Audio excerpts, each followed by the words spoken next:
We are saying that Italy is good for first time travelers. What are some of the places that first time travelers get to see, and why is it so good? Rome, Florence, Venice probably are three places. Florence, with Florence, you can do Pisa as well, so it's quite close by.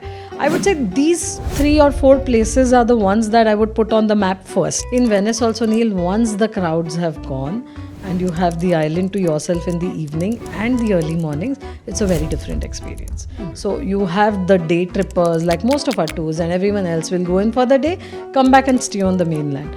But that quiet sunrise or that quiet morning in Venice is something quite special. If you look at the topography of Italy, it is hills, it is mountains, it is flatlands, and all of that.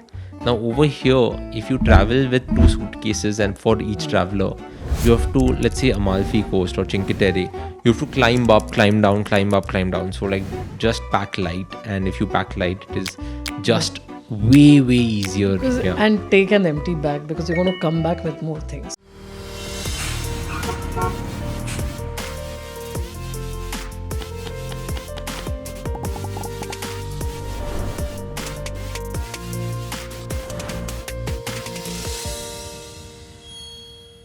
Sunila, when was the last time you went to Italy?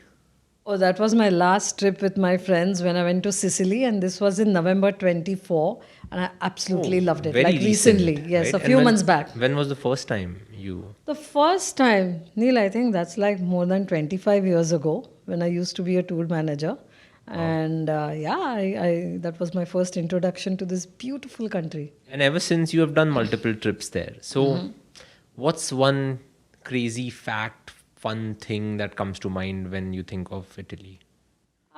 There are lots, but I think I'll go with more of the fun fact. This was when I was a tour manager and I had this Italian driver, and he spoke nothing but Italian.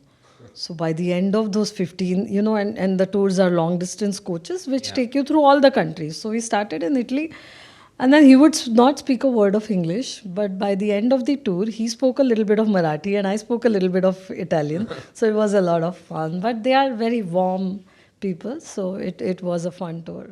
I think Italy has that, right? Yeah. It is a country in Europe, but very collectivist in nature, where it's very family oriented culture and all of that. And I had so much fun, like, researching for this episode, because you just have hundreds of fun facts that you come across, right? Because you start your day with an espresso or a cappuccino, but you know that thing, right? They say that Italians don't drink any cappuccino after, breakfast. 11 a.m. So I think yeah, that's changed now, but Has it? yeah, because I see them having more. But yes, they love the espressos throughout the day. even like after dinner, Yes. an espresso is had, right? And I think we haven't covered Italy as much on Travel, Explore, Celebrate Life. We haven't spoken about it in detail. So let this episode be a traveler's guide to Italy, all things Italy. We'll discuss multiple things. So, yeah, without wasting any time, let's get started. Everyone, welcome to another episode of Travel, Explore, Celebrate Life. So, if I think of Italy, we have done one trip to Italy back in Yes. 2001 when you were a tour manager, right? And at that time, we did Rome, Capri. I think we did Venice, Venice, Florence, Venice, maybe Rome, Florence Capri. also. Yeah. Yeah, we did Florence. So, Yeah. the way I look at it, Italy is great for first time travelers. Italy is great for families, in my opinion. Italy is great for honeymooners. Italy is great for people who want to have a luxurious holiday. Italy is great for people who love shopping. And of course, And food. and food and food and drink. Yes. So, all in all, Italy is great for everyone. But I want to ask you multiple questions today to find out why it is so good for everyone. So let's start with, not like generally I start an episode asking you that, okay, Sunila, which destination should we start in? But rather today I want to start this episode by just asking you that if we are saying that Italy is good for first time travelers, what are some of the places that first time travelers get to see, and why is it so good that, like, everyone wants to go to Italy at least once in their life? Yeah, Neil, I think it's great we are starting to talk about Italy because honestly, one episode will never do justice to a country like this where we Like can every talk other of, episode, we say yeah, this, right? Yeah. yeah, true, but we haven't spoken about Italy at all, and I think it's a great start.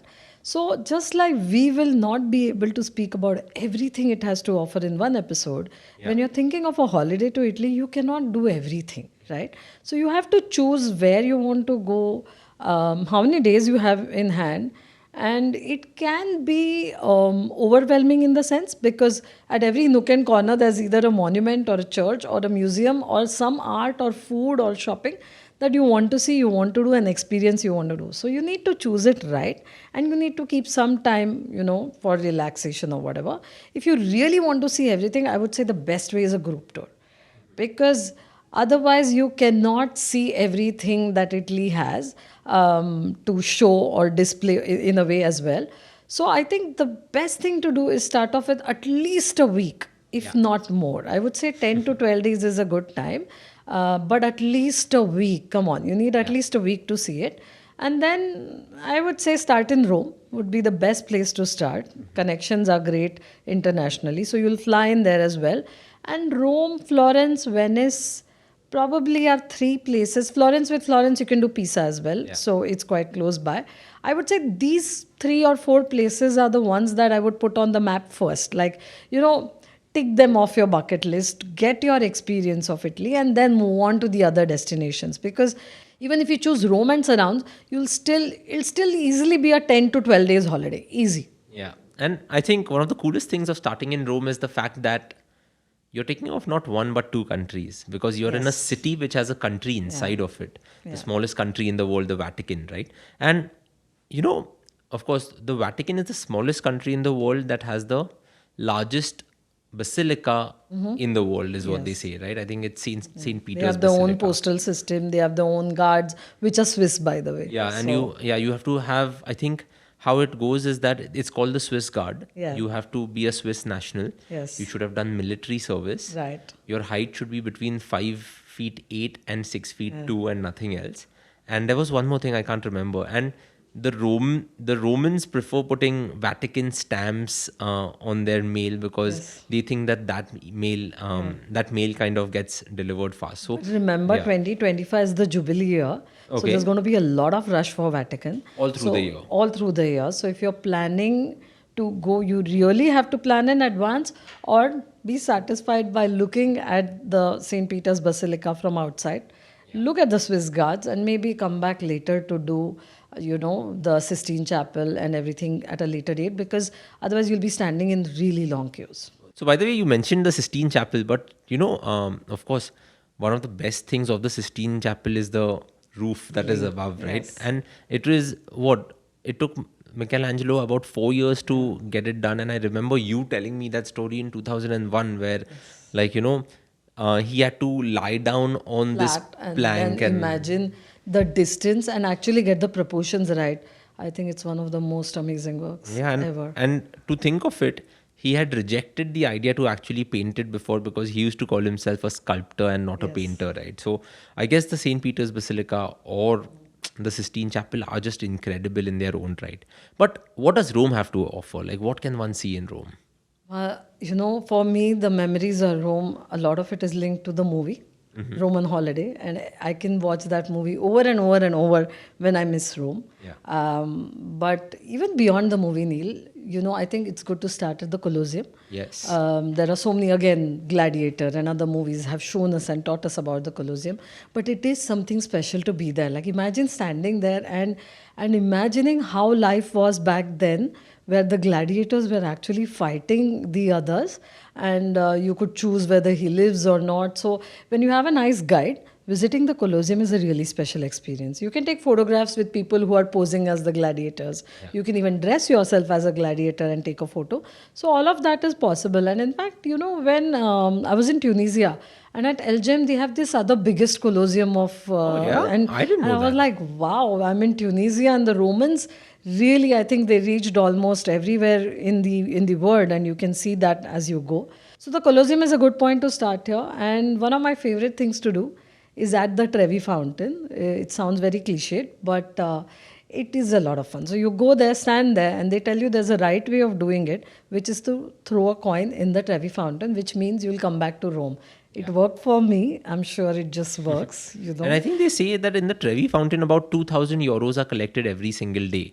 Yeah. And because everyone keeps putting coins, some for good wishes, they often say that if you want to get married, also you have to put a coin in the Trevi fountain. So, Yeah, make your wish and throw the coin in. yeah, exactly. There is actually a window which is not a window on the Trevi fountain, so you have to look for it. What does that mean? When you look at the structure behind, there are columns, there are facades, there are windows, and one of them is actually a painting. So if you look closely, you can find it. So the next time you go to Trevi Fountain, just stand out there, have a gelato, and try and point which one is not really the. Every statement you're making, there is like one of the things that I want to pick up. Like gelato is something that I want to Yes. talk about. Like Roman holiday movies. Like, you see Rome in so many movies. You want to talk about it. You mentioned the Colosseum and, of course, Gladiator, one of the most popular movies ever, like, is based on that. But the Colosseum is a UNESCO World Heritage Site. And when you look at Italy, it's the country with the most UNESCO World Heritage Sites. So whether it's that or whether it's all of the other monuments that are there, it's just incredibly fun. But here I would like to give our listeners a small tip also, that often when you're traveling, you are in crowded places, and Italy has so many tourist spots, you'll be in many crowded places.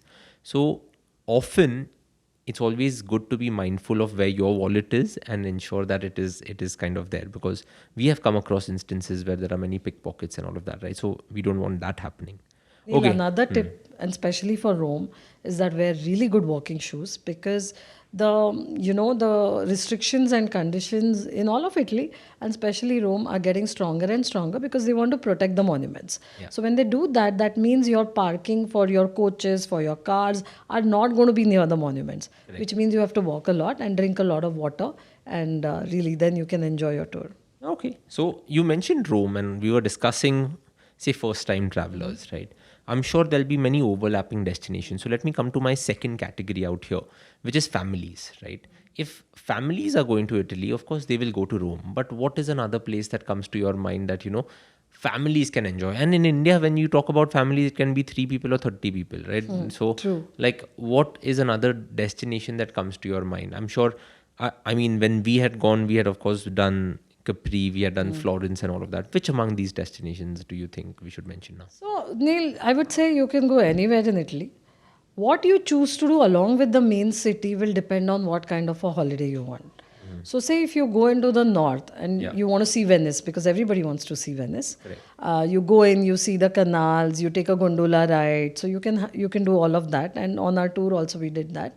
Now, along with Venice, not too far away from there is Garda Land, Lake Garda, and there is a theme park called Garda Land very close to it. So if you want to add some, more fun for the kids, that would be a great place to go. Enjoy the theme park by the beautiful shores of Lake Garda, and then you also have something to do.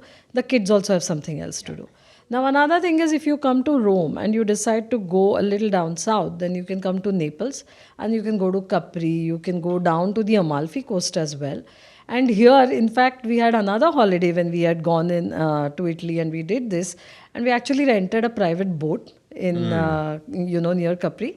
And then we went all along the coast of Amalfi Coast with the private boat. So that was a lot of fun to do that. And then we just stopped the boat where we wanted. We would get into the water. So it really depends with children what it is that you want to do. So there are different things and different places. Of course, you'll probably want them to see the major monuments. So you'll take them to Rome, you'll take them to Pisa. They've been hearing and talking of the Leaning Tower of Pisa for so long. So do that, but then go to Florence and have as many gelatos as you want and as many pizzas as you want. So the kids can have a great time overall. Yeah, that's a good point. And I think one thing that just came to my mind is that, often when you're traveling with children, you are looking out for the food that they might have, right? And Italy is a place where all of the fun food exists there. You have the pizzas that kids love. You have the pastas that kids love. You also have gelato ice cream that kids love. Then you have the closed pizza, which is a calzone that people love. So you will never really go wrong. Tiramisus. You have the tiramisus. You have Like I have a huge list out here, and one thing that kids really like is the arancini. Yes. Right? You know those rice balls, Yes. like, and inside you'll have cheese and Yeah. ricotta and everything. So I'm glad you mentioned arancini because that was actually next on my list. That very often we think Italian food is all carbohydrate, right? We think Yeah. it's a very carb-rich food. But when I went to Sicily in November and we went to Catania and we went to Taormina, and it was such delicious food. I mean, there was not one bad meal wherever we went, but there was actually less carbs in what we had. There were lots of vegetables, lots of eggplants or aubergines, and they just taste really good out there. Lots of lemons and a lot of fish. So when I asked him, how come this fish is so fresh? And he said, because it was swimming in the water in the afternoon. So I said, what?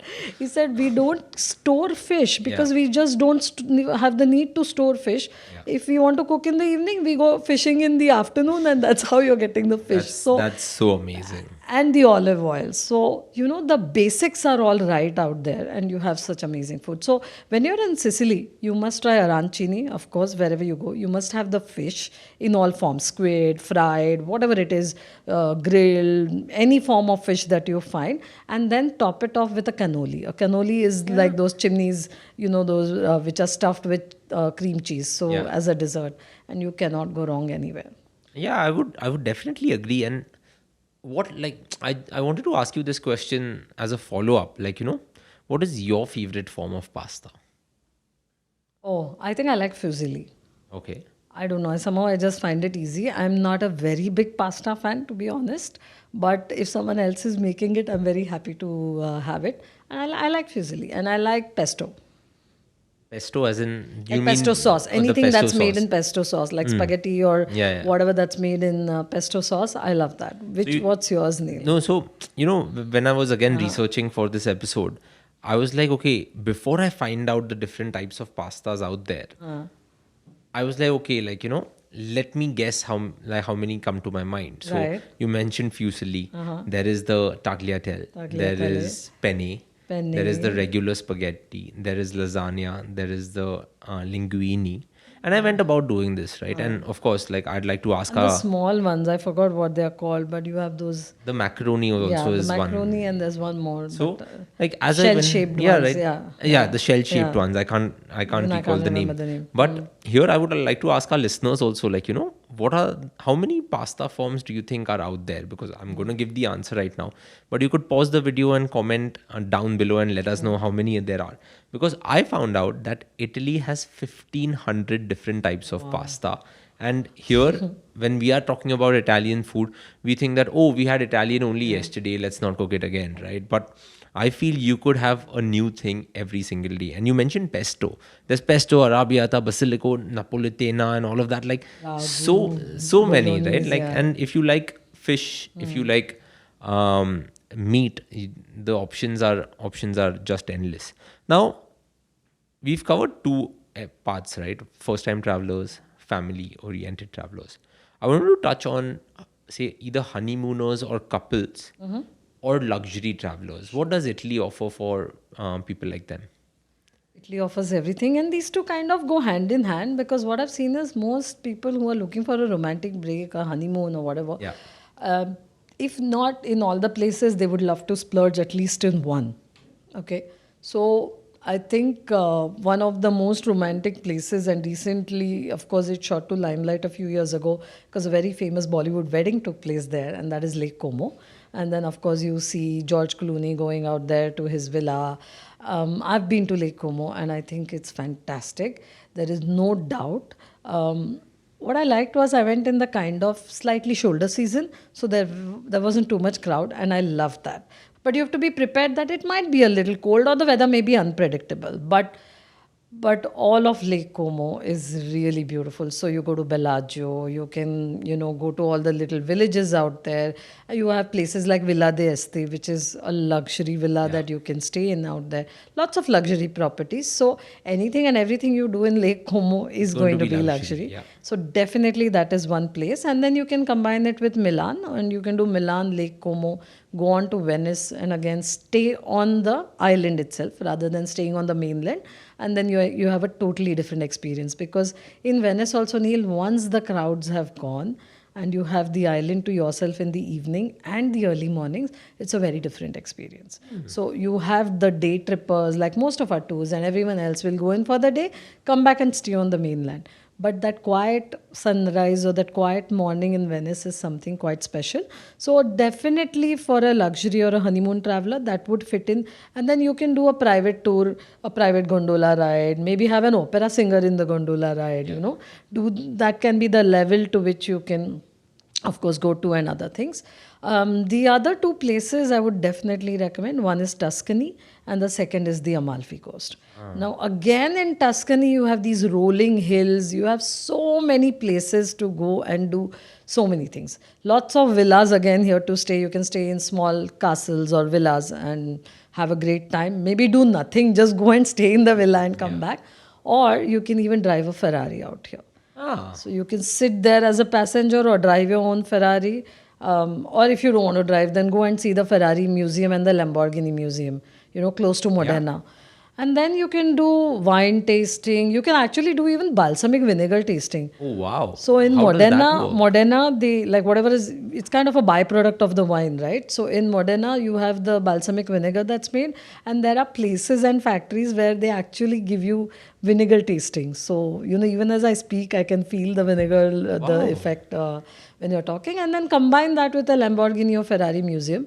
So that kind of becomes a really nice place where there are so many little villages in Tuscany. So you have Assisi, you have Siena. Assisi was where Life is Beautiful was filmed. So that movie was filmed there. Then you have Modeno, you have San Gimignano, which is again another really pretty town out there. Or don't stay in the cities and move out to a villa in the countryside and stay there. You can then do that along with Florence and Pisa, or go to Cinque Terre. So Cinque Terre is the place which is, Cinque means five in Italian, and then you have those 5 villages which are really picturesque and on the coast. So here you have a street called Via dell'Amor, and Via dell'Amor is as the name says, it's the street of love. And the legend is that there were 2 villages which were at war with each other. This seems to be the story in Italy quite over and over again. And then of course the couple would meet there, and that's how the road was called Via dell'Amor. So you can go there from Pisa and come back in a day, or you can then stay in Cinque Terre also. So then Romeo and Juliet town is Verona, which is again the same story, and Shakespeare chose Verona. So if you're doing Milan, you can probably add Verona or near Venice. And of course the other place I mentioned was the Amalfi Coast. Now some people do this as a day trip, even from Rome or Naples, but I would not suggest that. It's too long a day, and you just don't get to experience everything. Of course, if you don't have the time and you have no other way, then do it. But otherwise, at least go and stay in Sorrento, if not further. The Amalfi Coast, Neil, has a lot of these smaller villages. So you have Positano, you have Amalfi, you have Ravello. Ravello was right on top of a hill, so it had these amazing views. Amalfi, that's how the coast gets its name. And Positano, there are a lot of these smaller hotels right by the hillside. So again, you have to be prepared to walk up and down. But the shopping here is amazing. The food is amazing. And the limoncello, and just in the Amalfi Coast, I think you can smell the lemon in the air. Like, it was so good. The food and everything else was so good. Like, I remember buying a lot of linen from there because they had some very good quality linen and linen shops out there. It says Italian quality linen. So that's something you can definitely pick up there. So, So these places are a few that... I mean, these places, as in you listed down a large chunk of places, but I would say that, very recently I wrote a newsletter about the top souvenirs that you can bring back for your Right. loved ones from different countries around the world. And one of the sections had Italy in there. And in Italy, I put in, of course, picking up a Ferrari t-shirt from the Ferrari Museum at Maranello or Modena, as you said. Then another thing was picking up a limoncello because Yes. it is so Italian, and then it can be used as a nice drink after dinner. But along with that, of course, I had mentioned multiple other drinks and food items. Like, you can get truffle oil, you can get like fresh olive oil or balsamic Yes. vinegar, and so many other things. Like, when it comes to food, there's something. When it comes to drink, we have not spoken about the Aperol spritz that they are famous for. We have not spoken about Italy's version of the champagne, which is the Prosecco. So there are all of these things that we can certainly do. One last thing I actually wanted to touch up on was adventure. And you mentioned that you rented a boat, you went out, and all of that. But there are also fun hiking and trekking opportunities in the north of Italy, right? So, do you want to touch up on those? Sure. I mean, there are the Dolomites, Yeah. which are the mighty mountains of Italy, and then you have the Italian Alps, so you can go skiing also in Italy, and then you can do a lot of hikes and treks out there as well. You can do a lot of water sports, but again, weather dependent because they do have a big coastline as well, and Sardinia, Sicily, all these places are islands, so you can of course take off and do all kinds of water sports that you wish to do. Trekking and hiking mainly in the north, like I mentioned, and And during the yeah, summers, I guess, yes, right? Yeah. during the summers would be better. Winters you can go You can go skiing, skiing, right? and then you can continue into Switzerland if you're doing like a two-country tour. So, Yeah. and right on the border there are some factory outlets, so you can even shop there. Oh yeah, like Italy is known for its shopping, but Italy is known also for some of the factory outlets that you might find in and around, not only in Italy but in the surrounding countries as well. I often ask people what is one tip that people would like to give someone if they are traveling to Italy. And you mentioned, like, you can do a self drive, you can go on tours, you can be a part of a group tour and all of that. But one thing that I always tell people is that if you look at the topography of Italy, it is hills, it is mountains, it is flat lands, and all of that. Now, over here, if you travel with two suitcases, and for each traveler, you have to, let's say, Amalfi Coast or Cinque Terre, you have to climb up, climb down, climb up, climb down. So, like, just pack light. And if you pack light, it is just way, way easier. Because, Yeah. and take an empty bag because you're going to come back with more things. So, really better to pack light. Yeah, definitely. And I would say that. And the second thing I still was thinking about it that you mentioned during the Rome discussion that we were having, that pack walking shoes. But I would say that not only for Rome, like I thought of Pisa when we Yeah, are everywhere, like have good walking shoes because they are going to make or break your trip. Now, as we wrap up this episode, how would you like to give us some ending notes or concluding notes? Well, I'm thinking of at least 10, 15 different things that, we still can speak. Yeah. But a few things, well, if you're, like we mentioned gelato, one thing I want to mention, and I noticed this more in Florence than other places somehow, but if you're just in the touristic areas, you'll see a lot of places advertising gelato, but that's not true gelato. Especially if it is very brightly colored. Like, and Okay. typically in the Italian, flags colors, they are green and white, and then you see that, and that's not gelato. So just move from the main road into the smaller streets, and you'll see proper gelato shops. So The actual one. the actual gelato shop. So I noticed something called Grom. I don't know if it still is there, but I saw it in Europe elsewhere, so I'm sure the brand is still there. But they had amazing gelato and dark chocolate and the Sicilian pistachio. So Sicily is also known for its pistas, and if it says Sicilian pistachio, that's something you should definitely not miss. So just be aware, because when you're walking by everywhere in Italy, you'll see these shops, and the ice cream looks too artificially colored. So you should know that, okay, this is not the real thing. That's a great tip. Yeah, and then the other thing you mentioned about bringing things back home. So actually a funny incident where we bought limoncello, but we brought it at the start of our tour, and then we were, had to go through Italy and then in Switzerland. And by the time we reached Switzerland, the bottle was over because every evening it Yeah. was like, let's have one sip, let's have one sip. So if you really want to bring it home, either just put Get it it into your at- suitcase, yeah, lock and- it, yeah. or pick it up towards the end of the Yeah. holiday if your route allows. So, Correct. so that is one thing.